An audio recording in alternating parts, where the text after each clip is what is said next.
കഴക്കൂട്ടത്ത് വൻ തീപിടുത്തം. മേനംകുളം വ്യവസായ വകുപ്പിന്റെ കീഴിലെ കാട് പിടിച്ചു കിടക്കുന്ന പ്രദേശത്താണ് അഗ്നിബാധ.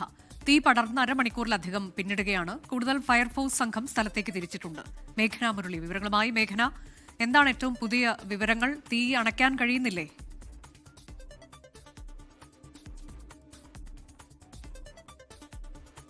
അനുജ, വ്യവസായ വകുപ്പിന്റെ നിയന്ത്രണത്തിലുള്ള ഏക്കറോളം സ്ഥലത്താണ് ഇപ്പോൾ കഴിഞ്ഞ ഒരു മണിക്കൂറായി വലിയ തരത്തിലുള്ള തീപിടുത്തം ഉണ്ടായത്. ഇപ്പോൾ തീ നിയന്ത്രണ വിധേയമാണ്. ഇപ്പോൾ നമ്മൾ ഈ ദൃശ്യങ്ങളിൽ കാണുന്നത് പോലെ തന്നെ ഈ പ്രദേശത്താകിത് കഴക്കൂട്ടം മേനംകുളം എന്ന പ്രദേശമാണ്. അവിടെ വ്യവസായ വകുപ്പിന്റെ അധീനതയിലുള്ള ഭൂമിയിലാണ് തീപിടുത്തം ഉണ്ടായിരിക്കുന്നത്. ഇപ്പോൾ വലിയ തരത്തിലുള്ള പുക അന്തരീക്ഷത്തിലേക്ക് വ്യാപിച്ചിട്ടുണ്ട്. അതുപോലെ തന്നെ മറ്റ് ഈ തീ അണയ്ക്കാനുള്ള ശ്രമങ്ങൾ, ചെറിയ രീതിയിലുള്ള ഒരു പ്രശ്നം മാത്രമേ ഇപ്പോൾ ഇവിടെയുള്ളൂ. തീ നിയന്ത്രണ വിധേയമാണ് എന്നുള്ളതാണ് ഫയർഫോഴ്സ് ഉദ്യോഗസ്ഥരടക്കം അറിയിക്കുന്നത്. അതിൽ ഇപ്പോൾ നമ്മൾ ഈ കാണുന്നത് പോലെ തന്നെ പ്രദേശത്താകമാനം ഇത്തരത്തിൽ പുക വ്യാപിക്കുന്ന ഒരു സാഹചര്യം ഉണ്ട്. അതിൽ ഈ കാണുന്ന പോലെ തന്നെ ഏക്കർ കണക്കിന് സ്ഥലത്ത്, ഈ ചുറ്റുമുള്ള ഏക്കർ കണക്കിന് സ്ഥലത്താണ് ഇപ്പോൾ തീ പിടിച്ചിട്ടുള്ളത്. എന്താണ് ഈ തീ പിടിക്കാനുള്ള കാരണം എന്നുള്ളത് വ്യക്തമല്ല. പക്ഷേ കഴിഞ്ഞ ഒരു മണിക്കൂറായി ഇവിടെ തീ കത്തുകയായിരുന്നു എന്നുള്ളതാണ്. അത് ഈ ചുറ്റുപാടും വലിയ തരത്തിൽ തീ വ്യാപിക്കുന്ന ഒരു സാഹചര്യം അടക്കം ഉണ്ടായിരുന്നു. പക്ഷേ ഇപ്പോൾ തീ നിയന്ത്രണ വിധേയമായിട്ടുണ്ട് എന്നുള്ളതാണ്. അതുപോലെ തന്നെ ഇതിനോടനുബന്ധിച്ച് തന്നെ വനിതാ ബറ്റാലിയൻ ഓഫീസും അതുപോലെ തന്നെ ഭാരത് ഗ്യാസിന്റെ റീഫില്ലിംഗ് പ്ലാന്റും ഉണ്ട്. അതാണ് വലിയ തരത്തിലൊരു അപകട ഭീഷണി ഉണ്ടായിരുന്നത്. പക്ഷേ അത് ഇപ്പോൾ ഫയർഫോഴ്സിന് തീ നിയന്ത്രണ വിധേയമാക്കാൻ കഴിഞ്ഞിട്ടുണ്ട്. കഴക്കൂട്ടത്ത് നിന്നും അതുപോലെ തന്നെ ചാക്കയിൽ നിന്നുമുള്ള ഫയർഫോഴ്സ് യൂണിറ്റുകൾ എത്തിയാണ് ഇവിടെ തീ അണക്കാനുള്ള ശ്രമം കഴിഞ്ഞ അരമണിക്കൂറായി നടത്തുന്നത്. ഇപ്പോഴും അവർ പ്രവർത്തനങ്ങൾ നടത്തിക്കൊണ്ടിരിക്കുകയാണ്. പല സ്ഥലത്തും ഇപ്പോൾ ചെറിയ രീതിയിലുള്ള തീ അണയ്ക്കാനുണ്ട്. പക്ഷെ അത് പടരുന്ന ഒരു സാഹചര്യമില്ല. ഇപ്പോൾ നമ്മൾ ഈ ദൃശ്യങ്ങളിൽ കാണുന്നത് പോലെ തന്നെ തീ ഇങ്ങനെ ഈ ഒരു തീ കത്തിയതിന് ശേഷമുള്ള പുക അന്തരീക്ഷത്തിൽ വ്യാപിച്ച ഒരു സാഹചര്യം അടക്കമുണ്ട്.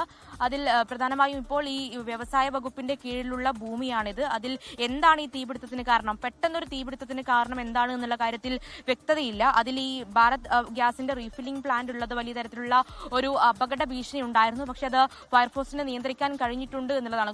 4ലധികം ഫയർഫോഴ്സ് യൂണിറ്റുകളാണ് ഇവിടെ എത്തിയിട്ടുള്ളത്. അതിപ്പോൾ കാണുന്ന പോലെ തന്നെ പരിസര പ്രദേശങ്ങളിലൊന്നും അധികം വീടുകളൊന്നുമില്ല. അതുകൊണ്ട് വലിയ തരത്തിൽ ജനങ്ങൾക്ക് ബുദ്ധിമുട്ടുണ്ടാകുന്ന ഒരു സാഹചര്യമില്ല. പക്ഷേ ഈ പുക വലിയ തരത്തിൽ വ്യാപിക്കുന്ന ഒരു സാഹചര്യം അടക്കം ഉണ്ട് എന്നുള്ള കാര്യം കൂടി മനസ്സിലാക്കുന്നു. ഇപ്പോൾ കൂടുതൽ ഫയർഫോഴ്സ് ഉദ്യോഗസ്ഥർ സ്ഥലത്തേക്ക് എത്തുന്നുണ്ട്. ഏതെങ്കിലും തരത്തിൽ തീ പടരാനുള്ള ഒരു സാഹചര്യം ഉണ്ടോ എന്നുള്ളതാണ് ഇപ്പോൾ പരിശോധിക്കുന്നത്. ഇതുവഴിയുള്ള ഗതാഗതവും ഇപ്പോൾ നിയന്ത്രിച്ചിട്ടുണ്ട്. അതുപോലെ തന്നെ കൂടുതൽ ഫയർഫോഴ്സ് യൂണിറ്റ് എത്തി ഇതിൽ ഇനി ഏതെങ്കിലും തരത്തിൽ തീ പിടിക്കാനുള്ള സാഹചര്യം ഉണ്ടോ എന്നുള്ളതാണ് പരിശോധിക്കുന്നത്. കളക്ടറുമായി കഠിനംകുളം പഞ്ചായത്ത് പ്രസിഡന്റ് സംസാരിച്ചിട്ടുണ്ട്. അടിയന്തര നടപടി സ്വീകരിക്കുമെന്ന് ഇപ്പോൾ കളക്ടർ അടക്കം ഉറപ്പ് നൽകുകയും ചെയ്തിട്ടുണ്ട്. കൂടാതെ അതിൽ ഇനി ഏതെങ്കിലും തരത്തിൽ ഇനി എന്തുകൊണ്ടാണ് ഈ ഒരു തീപിടുത്തത്തിന് കാരണം എന്നുള്ളതാണ് പരിശോധിക്കേണ്ടിയിരിക്കുന്നത്. അതിൽ ആ ഒരു കൂടുതൽ നടപടികളിലേക്കാണ് ഇപ്പോൾ ഫയർഫോഴ്സ് ഉദ്യോഗസ്ഥർ പോകുന്നത്. ഇപ്പോൾ ഈ ദൃശ്യങ്ങളിൽ കാണുന്നത് പോലെ തന്നെ വലിയ തരത്തിൽ പുക വ്യാപിക്കുന്ന ഒരു സാഹചര്യമാണ് നിലവിലുള്ളത്. അതുകൂടി ഒന്ന് നിയന്ത്രണ വിധേയമാക്കണം. അതുപോലെ തന്നെ ഈ ഒരു നമ്മൾ ഈ ദൃശ്യങ്ങൾ കാണുന്നതിനപ്പുറത്തേക്ക്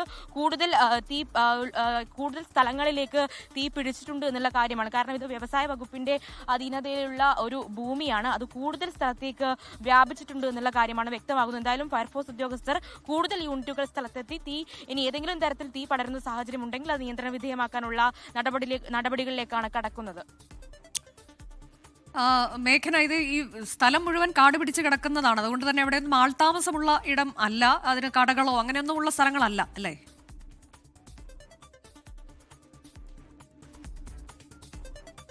അനുജ, ഇവിടെ നിന്ന് മീറ്ററുകൾക്കപ്പുറത്തേക്ക് വീടുകളുണ്ട്. പക്ഷേ ഈ സ്ഥലം എന്ന് പറയുന്നത്, ഈ സ്ഥലത്തിന്റെ പ്രത്യേകത എന്ന് പറയുന്നത് ചുറ്റുമതിലുകളുള്ള വ്യവസായ വകുപ്പിന്റെ ഒരു ഭൂമിയാണ്. അതിപ്പോൾ നിലവിൽ കാട് പിടിച്ച് കിടക്കുകയാണ്. അതുകൊണ്ട് തന്നെ വലിയ തരത്തിൽ ജനങ്ങളെ ബാധിക്കുന്ന ഒരു സാഹചര്യം ഇല്ല എന്നുള്ളതാണ് ഇപ്പോഴത്തെ ഇവിടുത്തെ ഒരു സ്ഥിതി എന്ന് പറയുന്നത്. കാരണം ഇപ്പോൾ അത് ഉപയോഗശൂന്യമായി കിടക്കുന്ന ഒരു ഭൂമിയാണ്. അതിൽ ഒരു പ്രധാനപ്പെട്ട ഭീഷണി ഉണ്ടായിരുന്നത് ഭാരത് ഗ്യാസിന്റെ റീഫില്ലിംഗ് പ്ലാന്റ് അടുത്തുണ്ട് എന്നുള്ളതാണ്.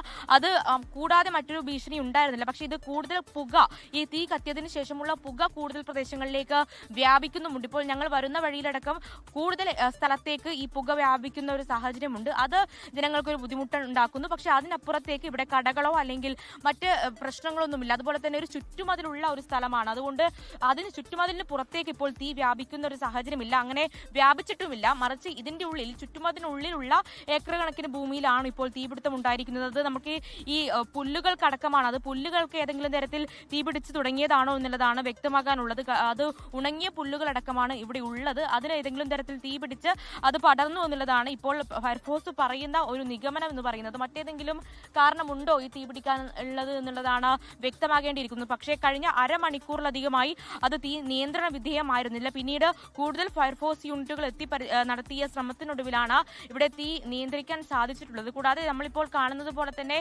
ഈ ബാക്കി നിൽക്കുന്ന പുല്ലുകൾക്കടക്കം ചെറുതായി തീപിടിക്കുന്ന ഒരു സാഹചര്യമുണ്ട്. അത് കടുത്ത വേനലായതുകൊണ്ട് തന്നെ, വലിയ വെയിലുള്ളത് കൊണ്ട് തന്നെ ഏതെങ്കിലും തരത്തിൽ ആ തീ പടരാനുള്ള ഒരു സാഹചര്യം ഉണ്ടോ എന്നുള്ളതാണ് ഇപ്പോൾ പരിശോധിക്കേണ്ടിയിരിക്കുന്നത്. ഇപ്പോൾ വലിയ തരത്തിലുള്ള പുക ഇവിടെ ഉണ്ട് എന്നുള്ളത്, അതാണ് ഇപ്പോൾ പരിസരവാസികൾക്ക്, അത് 1 കിലോമീറ്റർ അപ്പുറത്തേക്ക് വീടുകളുണ്ട്, അവിടെ ബുദ്ധിമുട്ടുണ്ടാക്കുന്നത് എന്നുള്ളതാണ്. പക്ഷേ കൂടുതൽ ഫയർഫോഴ്സ് കൂടി ഇവിടേക്ക് എത്തും, അത് പല യൂണിറ്റുകളിൽ നിന്നുള്ള ഫയർഫോഴ്സ് കൂടി ഇവിടേക്ക് എത്തുമെന്നുള്ള കാര്യം കൂടി അറിയിച്ചിട്ടുണ്ട്. പക്ഷേ ഇവിടെ മറ്റു പ്രശ്നങ്ങൾ, അത് ഈ ഭൂമിയുടെ പ്രത്യേകത കൊണ്ട് തന്നെ വൻ തീപിടുത്തമായിരുന്നു. പക്ഷേ ഈ ഭൂമിയുടെ പ്രത്യേകത കൊണ്ടത് ചുറ്റുമതിലുള്ള ഒരു ഭൂമി ആയതുകൊണ്ട്, ചുറ്റുമതിലിനപ്പുറത്തേക്ക് തീ പടരാത്തത് കൊണ്ടും വലിയ തരത്തിലുള്ള അപകടം, ജനങ്ങൾക്ക് ഭീഷണി ഉണ്ടാകുന്ന ഒരു സാഹചര്യം ഉണ്ടായിട്ടില്ല. പുല്ലുകളാണ് കൂടുതലായും. കഴക്കൂട്ടത്താണ് വലിയ തീപിടുത്തമുണ്ടായത്. വ്യവസായ വകുപ്പിന് കീഴിലുള്ള മേനംകുളത്തെ കാട് പിടിച്ചു കിടക്കുന്ന പ്രദേശത്ത് അഗ്നിബാധ അരമണിക്കൂറിലധികം പിന്നിടുന്നു. പക്ഷേ തീ അണയ്ക്കാൻ കഴിഞ്ഞിട്ടില്ല. കൂടുതൽ ഇടങ്ങളിലേക്ക് പടരുന്നുണ്ടോ എന്ന സംശയം. കൂടുതൽ ഫയർഫോഴ്സ് യൂണിറ്റുകൾ അങ്ങോട്ടേക്ക് എത്തുകയും ചെയ്തിട്ടുണ്ട്. ലോകത്തെവിടെയായാലും ഏത് സമയത്തും 24 വാർത്തകളും ഓഗ്മെന്റഡ് റിയാലിറ്റി പാക്കേജുകളും എക്സ്പ്ലെയിനറുകളും വിശദമായി കാണാൻ ഞങ്ങളുടെ യൂട്യൂബ് ചാനൽ നിങ്ങൾക്ക് സബ്സ്ക്രൈബ് ചെയ്യാം.